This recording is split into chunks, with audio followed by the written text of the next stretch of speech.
For the Southern California Prep Insider, I'm Keith Mulder here for another edition of the LA City Section Lacrosse Podcast, presented to you by the United States Marine Corps. We are here at USC once again. LA right in the background, folks. Is there any better view in the United States? I don't think so. We are here for another edition of the Lacrosse Podcast. It's the playoff edition, the regular season wrap-up, whatever you want to call it. We have it right here. And what a wild regular season it was. A couple teams coming into the City Section for lacrosse. Some great performances, and we even see a surprise playoff team coming in the boys and girls section. So let's get it started right here with the regular season wrap-up and playoff preview. So the City Section, the regular season has wrapped up. There's some non-conference games going on between some of the top boys teams and girls teams. But come Wednesday and Thursday, it's going to be all LA Lax in terms of playoffs. So for the boys side, let's get into the playoff seedings. The number one seed, as usual, folks, Palisades. They get the number one seed. They'll host number 4 Valley Academy of Arts and Sciences on Thursday night at 6:30. Voss is the 4 seed, of course. So 6:30 p.m. the start time for that one. And unfortunately for ECR, they get slotted at that 5th seed. They're out of the playoffs. It's only a 4-team playoff for both boys and girls. So ECR, in their first season in the City Section, they can't make the playoffs, but they had a great season. Garrett Kim, as we mentioned, a player to watch out for next year. And this whole team, certainly talented, and they're going to make a run towards the postseason come next year. So ECR, keep the faith, folks, because we'll certainly see you next season. The other semifinal game happening on Wednesday will be between Hamilton and Birmingham at Hamilton, since Hamilton has the number 2 seed, Birmingham with the number 3 seed. And really, the number 2 and 3 seed, it was a toss-up for sure. But Hamilton, just the way that they've impressed as of late, gave them that number 2 seed over Birmingham. So likely to see a great matchup there. And it really is anybody's game. We'll get to the pick in a little bit, folks. But Birmingham and Hamilton, the 2 and 3 spots. So that's the boys bracket. Now let's talk about the girls bracket. ECR getting the 4th seed in the bracket. This is their first season of lacrosse, folks. So ECR, they come out with the 4th seed. Great performance from them all year long. We saw them against Palisades. We'll get to that game recap in a little bit, but congrats to the Conquistadors for making their first playoff appearance in school history for lacrosse in their very first season.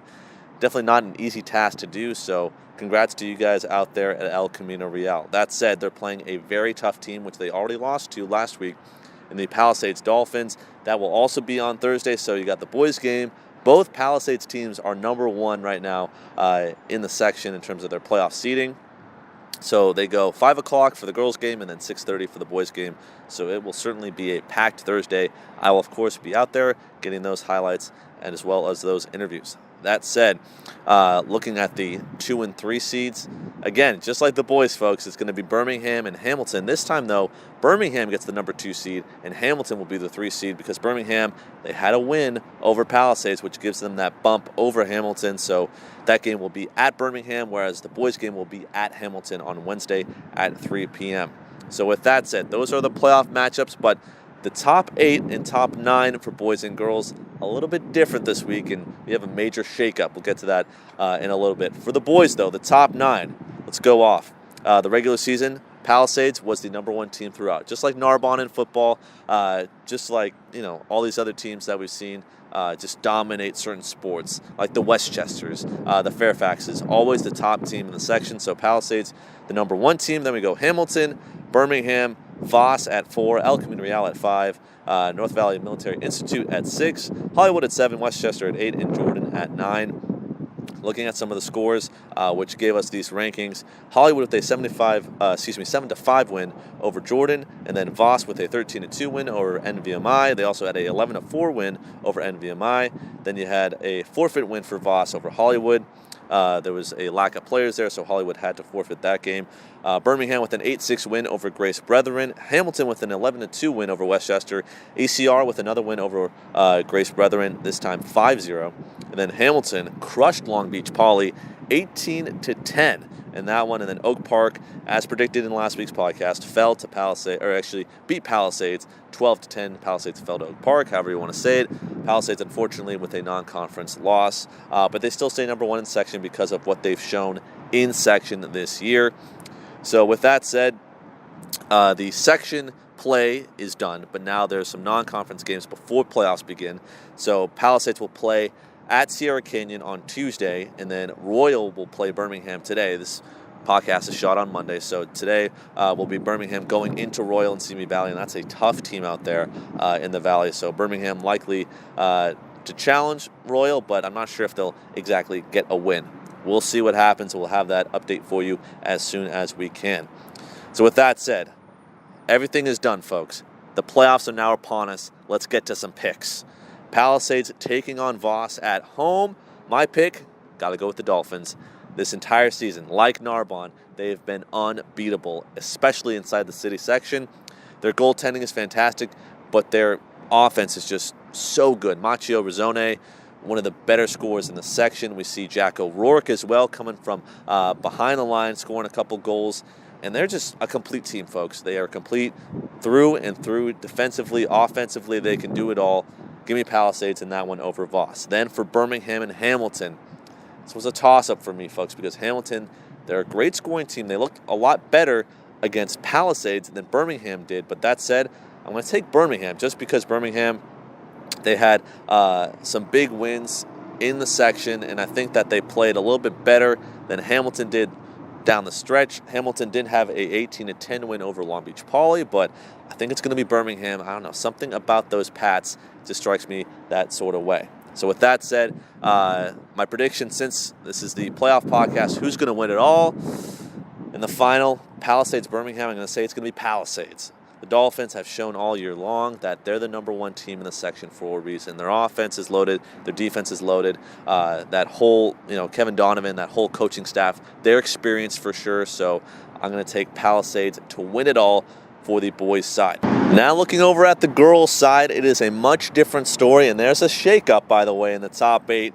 So normally it's Palisades at that number 1 spot, but we're switching it up on people. It's going to be Birmingham, the number 1 team in the city section right now. We'll get to that in just a moment. Then Palisades, the number 2 in our top 8 poll. Hamilton at 3, ECR at 4, and then Voss at 5.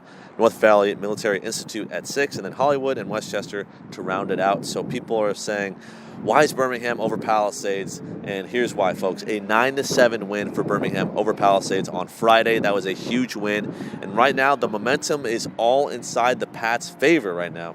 We saw ECR take Palisades close at that first half. Palisades ended up winning 9-4. We were there last week for the podcast, and that was a tough game for ECR to lose just because they were in it at the half. It was a 4-3 ball game at the half, and then Palisades scored a couple quick goals in the second half and got ahead, and then eventually took that game. But Birmingham, they had 3 wins last week, a 16-13 win over Hamilton, a 13-1 win over ECR, and then, as I mentioned, a 9-7 win at home over Palisades. And right now, you got to go with the hot hand. It's playoff time. These girls are firing on all cylinders. To have a win over Palisades is huge. And right now, they beat basically the top teams in the section this past week. So give me Birmingham as the number 1 team, but Palisades is very close behind, folks. I give it to Birmingham mainly because Palisades, their defense really hasn't been as good as it usually is. We've seen a couple of lapses, a lot of draw controls from opposing squads resulting in goals. So right now, Palisades, I think that their defense is starting to slip up a little bit, and I think that Birmingham will take advantage in the playoffs for sure. Speaking of which, though, looking at the other side, it's going to be ECR getting a spot, Hamilton also getting a spot, and ECR in their first year. Give them credit, folks, because it is a hard thing to do to come in the city section and get a playoff spot. Will they compete? Who knows? They're playing a very tough Palisades team, which they already played earlier last week, and that was a tough game for them, but it's playoff time. Who knows? They'll play on Thursday at 5 p.m. at Palisades, and for that pick, as we get right into our pick segment here for the playoffs, ECR and Palisades. Fortunately, folks, I'm going to have to take Palisades. I love to root for the underdog. Watching the basketball podcast, I'm always rooting for the underdog. But unfortunately, the Palisades Dolphins, they're going to be too much for ECR. I think ECR, they're a couple years away, folks. They got a lot of young gals on that team that are going to grow up. And once they're seniors, watch out because they'll certainly be talented. But I'm going to say Palisades in that one because I love their midfield. Their midfield so athletic. They can score goals. Their defense is good enough, I think, to beat ECR. But then come the championship game, it's a toss-up against Birmingham. And speaking of which, Birmingham taking on Hamilton. And I'm going to say Birmingham because Birmingham, Zelabadoian, the whole team, folks, they can score goals, and their defense is also very good. To win 16-13 over Hamilton, defense allowing 13 goals, not the greatest, but here's what I will say. A 9-7 win over Palisades, that is something that's very hard to do, something we haven't seen anybody do in the city section all year long, and Birmingham was that one team to do it. I think they ride this hot streak, a win over Hamilton, and then in the final, I say, give me Birmingham to win it all. I think that there's something about the Pats this year that has them winning it all. So, interestingly enough, in both brackets, I have Birmingham taking on Palisades in the final, but I say Palisades for winners in the boys section, and then I say Birmingham winners on the girls section. So we'll see what happens. All the games happening this Saturday. We'll have that coverage from Birmingham High School in it. That's another reason, folks, is because Birmingham is going to have that home field advantage. The championships are going to be held at Birmingham, so I think that when they bring that home crowd, it's going to be another little edge for them in that championship game. So now we go on to the game ball segment, the final game ball segment of the year. We will get to the Player of the Year segment on the wrap-up podcast from the CIF championships. But the game ball segment, although Palisades had a losing effort against Birmingham, Allie and Sammy Stahl combined for 5 goals in that 9-7 close loss, and they have been tearing it up this season for Palisades. Essentially, what I've seen from Allie is we'll see her go on defense and get those steals and then convert it right into offense. They'll make sure that because they're midfielders, they're kind of two-way players. They play on defense, they play on offense. So the Stahl sisters, they've been able to transition from defense to offense almost seamlessly. Call them the SS line, the scoring Stahl sisters, whatever you want to call them, folks. They are potent. They are absolutely dominating when they get the ball. So Sammy Stahl, Allie Stahl, you get game balls from me this week. And that's going to do it for the podcast this week. The playoffs coming up soon. We'll have all of the wrap-up coverage come next week. For all of us here at the Southern California Prep Insider, I'm Keith DeMora saying thank you so much for watching all season long, and stay tuned for those highlights. Take it easy. Thanks for watching.